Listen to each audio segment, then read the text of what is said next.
I used to think I was the kind of person who could explain away the bumps in the night, the shadows in the corner, the sudden chill that creeps across your skin when you are alone. But after what happened to me in the funeral home basement, after the nights I spent with that elevator, I stopped laughing at the idea of the paranormal.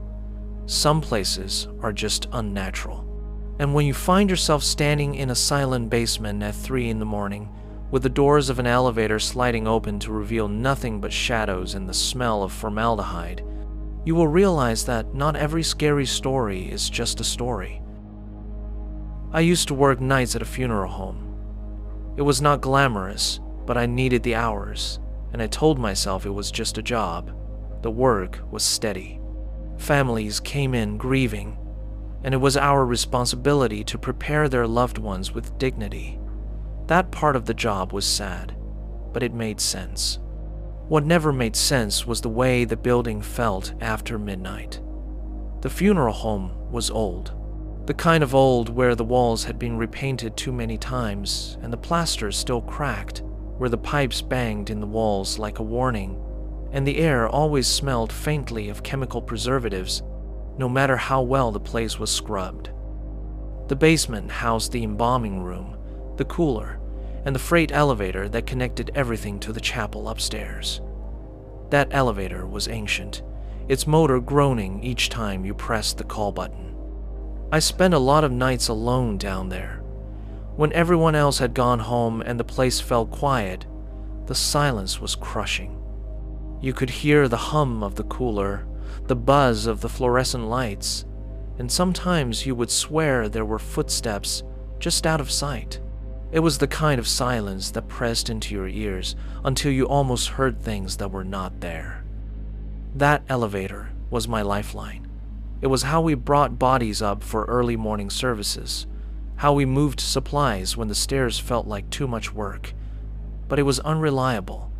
Some nights it would stall, other times the doors would hesitate before closing. More than once, it opened on its own, with no one on the other side. Everyone said it was just a quirk of old machinery. But deep down, I knew better.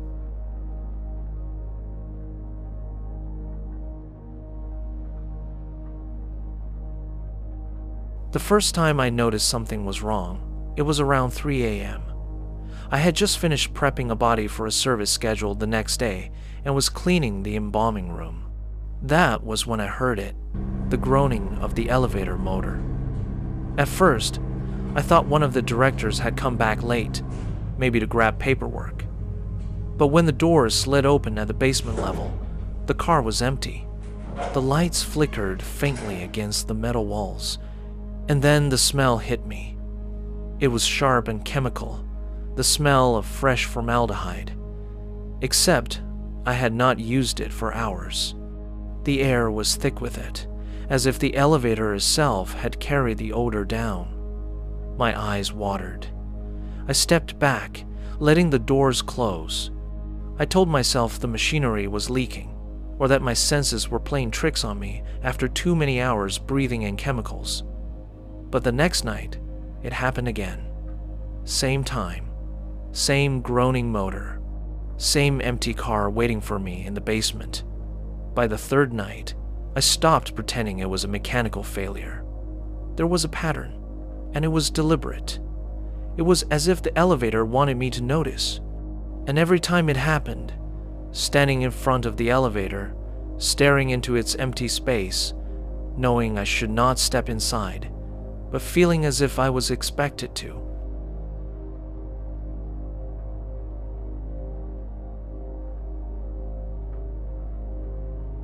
One night, I had no choice.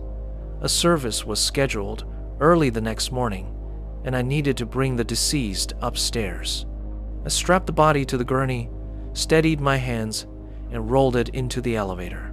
I told myself that it would be fine, that all the creepy stories I had heard about funeral homes were just exaggerated horror tales. The doors closed, and the elevator shuddered. Halfway between the basement and the ground floor, it stopped. Not just a pause, a complete halt. The lights flickered, then steadied, casting faint reflections on the steel walls. That's when I heard it. A voice. Low, rasping. So close I almost felt breath against my ear. "You're not alone." The words froze me in place. I pressed back into the corner, heart hammering, eyes darting to the mirrored walls. Nothing stood there but my own reflection, pale and wide-eyed. I told myself I imagined it, a trick of stress and exhaustion, the kind of psychological crack that happens after too many long nights. But then I saw it. The sheet on the gurney twitched, a small, unnatural movement, like fingers brushing beneath the fabric. I tried to convince myself it was rigor mortis, the stiffening of muscles after death, until I heard the voice again. "You're not alone," as if it were coming from the body itself. The lights flickered again, and the air thickened. I could not breathe properly. It felt as though the oxygen had been sucked from the small space. I slammed the emergency stop button, then the ground floor button, anything to make it move. Finally, with a screech of metal, the elevator lurched upward. When the doors opened, I pushed the gurney out and nearly ran it into the wall. My hands were shaking so badly I could barely steer.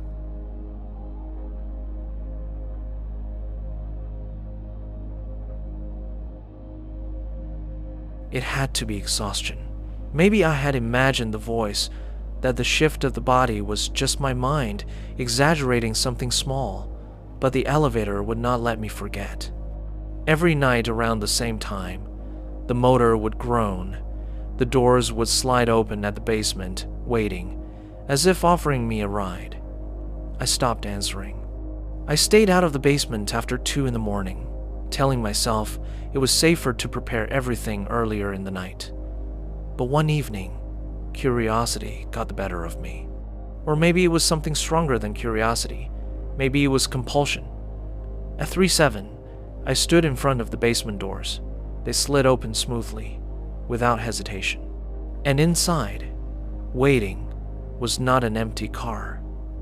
A man stood still in the center. He wore a black suit, neat and pressed, the kind of thing families brought in for viewings. His skin was pale, waxy. His face was blank, his eyes open but unfocused. He did not move, he did not breathe. He simply stood there, as still as a body on display. The doors hung open longer than they should have. I could not move. Every instinct screamed to run, but my legs refused. Then, without warning, the doors slammed shut. I pressed the call button over and over, but the elevator did not return. Instead, I heard it rise, stopping briefly at each floor. The motor whined, then silence. The building was empty. There was no one else inside. When I checked the logbook the next day, the elevator had not recorded a single movement after midnight. And yet, I can still hear it. Even now, years later, if I am in a building with an old elevator, I hear that same groan of chains and gears. I hear the doors sliding open in the dark. And I know, without any doubt, that if I step close enough, I will not find an empty car waiting for me.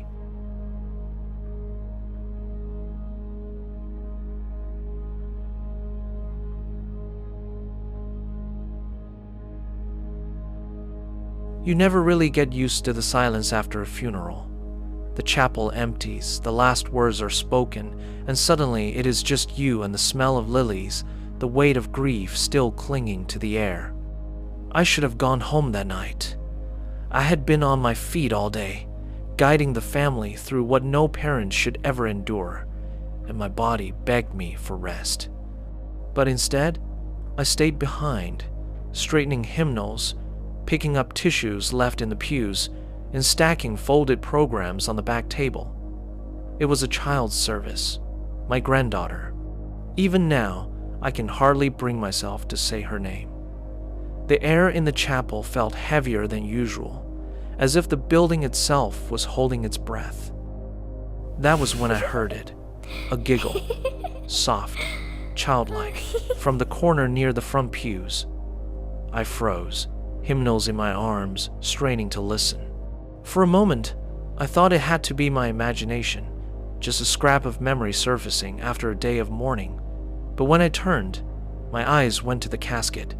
One of the toys the parents had placed inside, a stuffed rabbit, was now sitting on the floor, in front of the casket. I set the hymnals down, walked slowly to pick it up, and put it back. My throat tightened. I told myself the air vent must have rattled the rabbit loose. But the feeling clung to me, that I was not alone. I gathered my things, turned off the lights, and reached for the front door key. That was when the giggle came again. Louder this time. Closer. My hand trembled on the switch. Then I noticed the stuffed rabbit sitting in the doorway, right at my feet, as if someone had placed it there to block me from leaving. And on the carpet leading back to the casket, faint scuffs marked the floor. They looked too small to belong to any adult.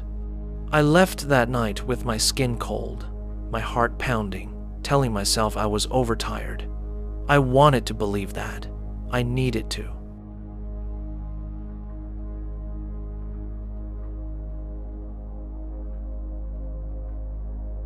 The next morning, I did what any rational person would do. I checked the cameras. I looked over the schedule. I convinced myself it could not have happened the way I remembered. The cameras showed nothing unusual. No children, no intruders, no tricks of the light. Just me, alone in the chapel. When I mentioned it to a coworker, half joking, half fishing for reassurance, they gave me a tired smile. "Funerals for kids are rough," they said. "You're grieving too. Don't let your head play tricks on you." I nodded, but the words did nothing to calm me, because the tricks kept happening. The next evening, while vacuuming the aisle, I saw the rabbit lying beneath a pew. I picked it up, set it back, and turned to plug the vacuum in. When I turned back, the rabbit was gone again. Another night, as I locked up, the organ began to play, just a faint, single hymn drifting from the dark chapel. My body went rigid. I stepped closer, handshaking, only to find the organ keys still, the pipes quiet. The worst was the embalming room. I had been finishing paperwork when I heard it. The sound of giggles bouncing off the tile walls, followed by tiny footsteps running across the floor. When I stepped inside, the air felt colder, the shadows heavier, but I was alone. That night, I had a dream of children laughing in the chapel. I woke in the middle of the night, certain I had heard them. The next day at work, I found dirt smudges on the carpet near where the casket had been. I confided in one coworker, my voice low, desperate for some shred of validation. The color drained from their face. They shook their head, muttered, "Don't talk about it," and hurried away. The next day, they called in sick. They never came back, and I was left more alone than ever.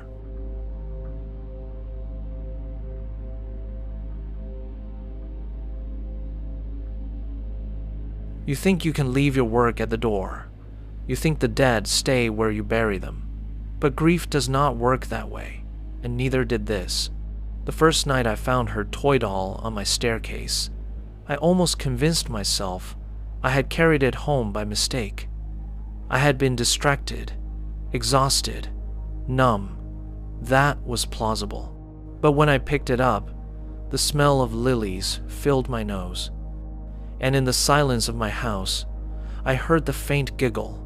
I stopped sleeping well after that. Each night, I woke to small sounds, a knock against the baseboard, a giggle in the hall. Then came the piano. I had not touched it in years. The keys had gone out of tune long ago. But one night, as I lay in bed, I heard a simple melody my granddaughter was learning, drifting faintly from downstairs. The notes were soft, but unmistakable. I sat on the stairs listening, my chest tight with something between sorrow and dread. I started to wonder if it was her, if my granddaughter had found her way back to me. One evening, I sat in the chapel long after closing. My voice cracked as I whispered, "Is it you?" And from the shadows, a child's voice answered, "Yes." I wanted to believe it. For a heartbeat, I let myself. But something about the tone unsettled me. It was sweet at first, almost tender, then it shifted, higher, mocking, as if repeating the word back at me just to hear how it sounded. I could not tell anymore if I was being haunted or if my own grief had finally broken me.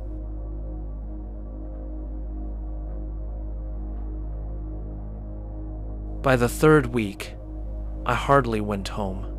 I spent my nights in the chapel, the air thick with flowers and silence, waiting for the voice. I told myself I needed proof, that I had to know whether it was her. But deep down, I think I stayed because I could not let her go.